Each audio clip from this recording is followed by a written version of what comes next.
we are joined by ESPN's Seth Greenberg, college basketball analyst, joining us here on 105 to the Fan. Morning, Seth. How we doing? Doing great, guys. How are you guys doing? Doing well. We were obviously very excited that the Mavs got the overall number one pick and get Cooper Flagg, who seems to be the presumptive number one pick since he was in high school still. Has he completely lived up to the hype from what you saw coming out of high school?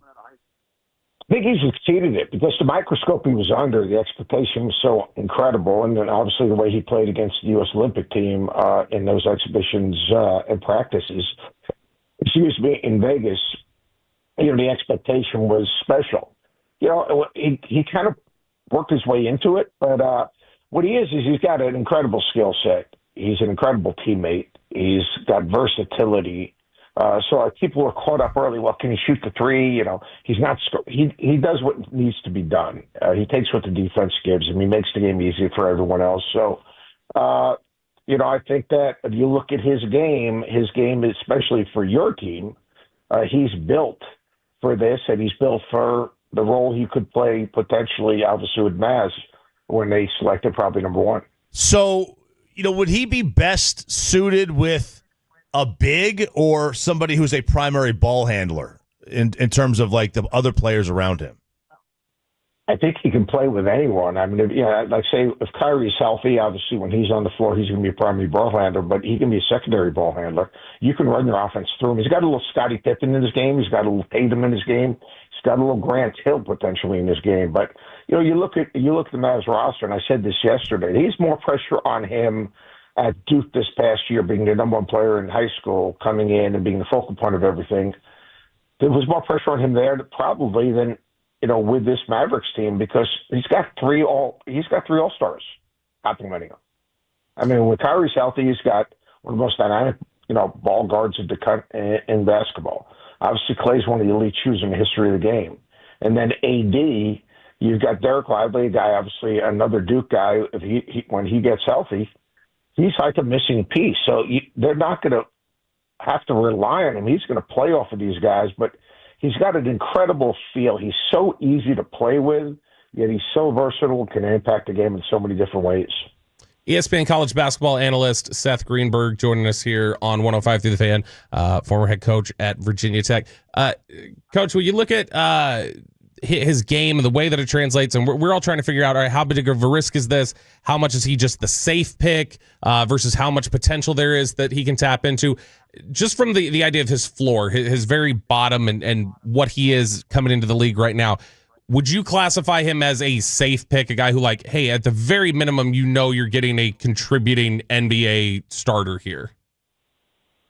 Yeah, for sure. I mean, look, he's going to be an all-star. I mean, there are other players in the draft. Harper's a potential, guy that can make an impact. Ace Bailey's probably got the biggest, upside of people in the draft. Trey Johnson might be, the most explosive jump shooter in the draft. Jeremiah Fears might be, basically Kyrie 1.0.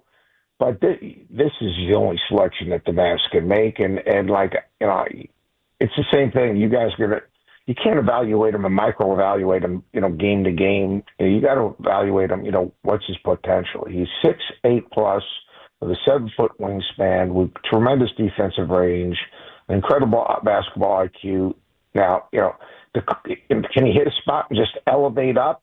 No, that's not really his game. He can do that, but he'll probably hit a spot, pivot, create an angle, or he'll hit a spot, spray it out, and get somebody else a shot. But it's not a safe pick. It's the right pick. I mean, his versatility and the way he impacts the game, it's a no-brainer. Coach, how much of a gap is there between Cooper and that next best player? Like, if Cooper's a 10, where would you put Harper and Bailey and Edgecombe and Trey? I'd say they're probably nines. I mean, like, each one of them is different. Edgecombe, obviously 6'4", elite athlete, plus wingspan, improved his ability to make shots, freaky, impact the game defensively with his athleticism.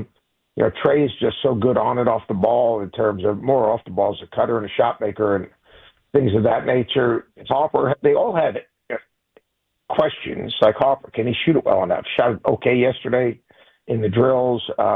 when he gets the ball above his head, he's a better shooter than maybe when it's stuck off his shoulder. So, I mean, like every player, there's a transition period. You guys know it. You guys have watched players coming to the league. We forget he played most of the season at Duke as an 18-year-old. Like the dude just turned 19. Wow. Jeremiah Fears is 18. I mean, the league is so young. It's getting older again now because guys are staying in school because of NIL. But so, I mean, his upside, like Cooper's upside is crazy. I mean, he played against the Olympic team in Vegas as an 18-year-old. I mean, and, so, I mean, everyone has a question mark. No one's a totally finished product. I mean, do you know of any 18-year-olds and 19-year-olds that are finished products in any aspect of their lives? Nope, not really. You know? How old are you guys? 45. Still learning in our 30s and 40s, yeah. All right. Hey, you dudes aren't a finished product either. Nope, better not be. Right? I mean, everyone's a work in progress. I mean, look, he loves the game. He's lost in the game. He's lost in his teammates. He's a winning player. He's competitive. He's got a ridiculous skill set. He's got, I mean, like in the NBA shuttle slide drill, he was sixth in the whole combine yesterday. So I mean, he's got a lot of traits, and I've been around him a decent amount, because of the games we covered there. And you speak to anyone, and whether it's John Shire, the assistant coaches, Rachel Baker, the general manager, and he's just a pleasure to be around. So he fits in, and like I say, he's just a fit. But you said, all right, what do we need as an organization? We need a backup point guard, and we need a three, right? I mean, that's pretty much what you guys need. Yep. Mm-hmm. Well, three's taken care of, and you could swing to four and play small four if you have to. And you could put, obviously AD at five if you wanted to. He could also be Scottie Pippen, and you could, have him initiate offense. ESPN. So, I mean, he's talented. ESPN Seth Greenberg joining us here on the DNM Leasing on 105 through the DNM Leasing Hotline on 105 through the Fan.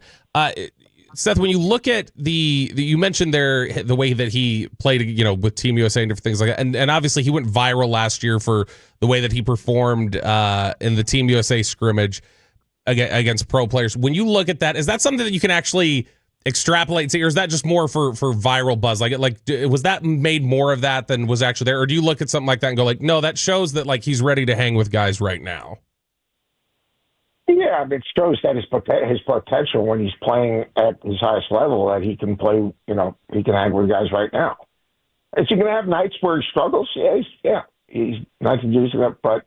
Yeah, I mean, when he's at his best or when he's making a great play, I mean, he'll have some viral moments, and he'll have some days probably he struggles. But, you don't like yesterday I did NBA Today, and they were asking me, well, what do you take from the drills? I don't take anything from the drills. I mean, he impacts the game in 8,000 different ways that you can't quantify. Boom, getting rid of the ball, making a quick first pass. Throwing a double team, getting rid of the ball at the right time. He's got really good vision. His defensive range, people don't talk about that because of his wingspan. His ability to cover ground, so he's in a gap, but he can still get his outside hand and get a deflection.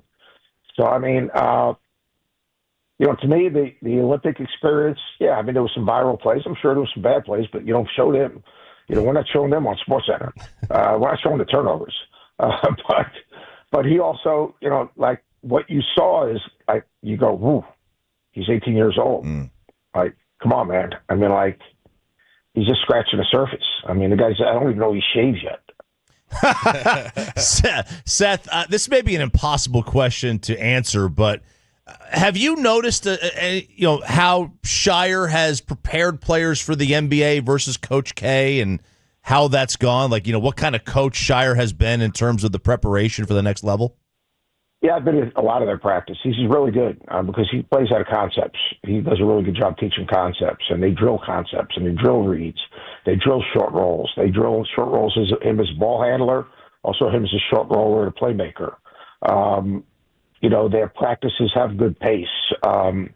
Defensively, they were, really, really solid. But they do a lot of skill work. They really do.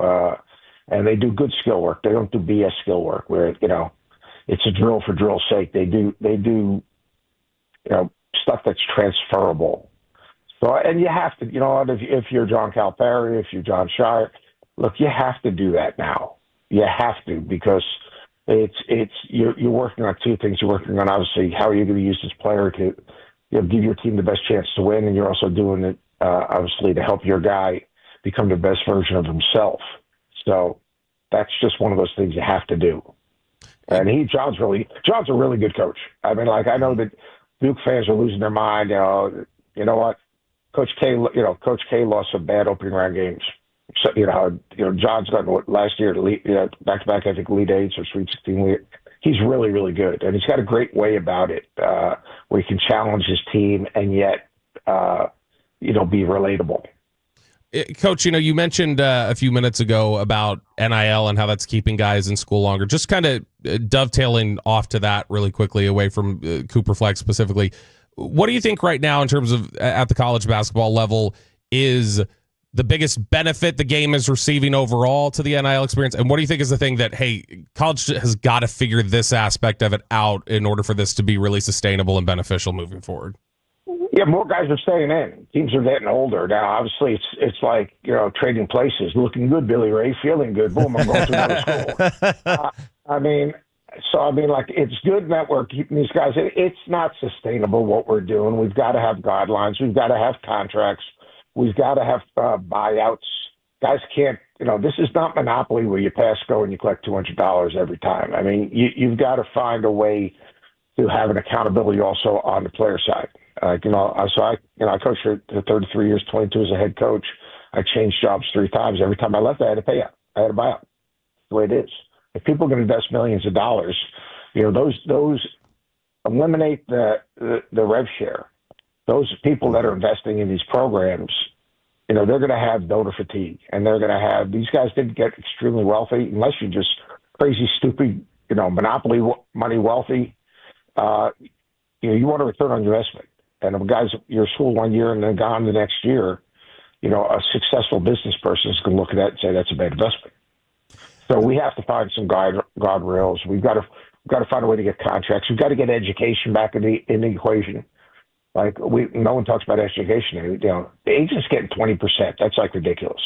Yes. These agents are getting 20% of these kids. I mean, these kids don't need agents. They need an advisor. They don't need agents. You're paying 20%. You guys making $3 million. You're giving away money, and then you're paying your taxes. And so we've got to find a way to do that better. The stuff with the clearinghouse that they're talking about with the NIL, I don't think that's going to fly, because here's the deal. If I'm like the guy Miller in Dallas, right? He's the big booster guy for SMU. Yep. If he has an organization or a business and he wants to use a player to be representative, who's going to, the guy's made gazillions of dollars. Who's going to tell him what's a good and bad investment? It's a Wild West. It's the Wild West. Hey, Coach. Good about everything. Appreciate you guys having me. Thank you so much. Have a good one. Seth Greenberg joining us here, 105 through the Fan.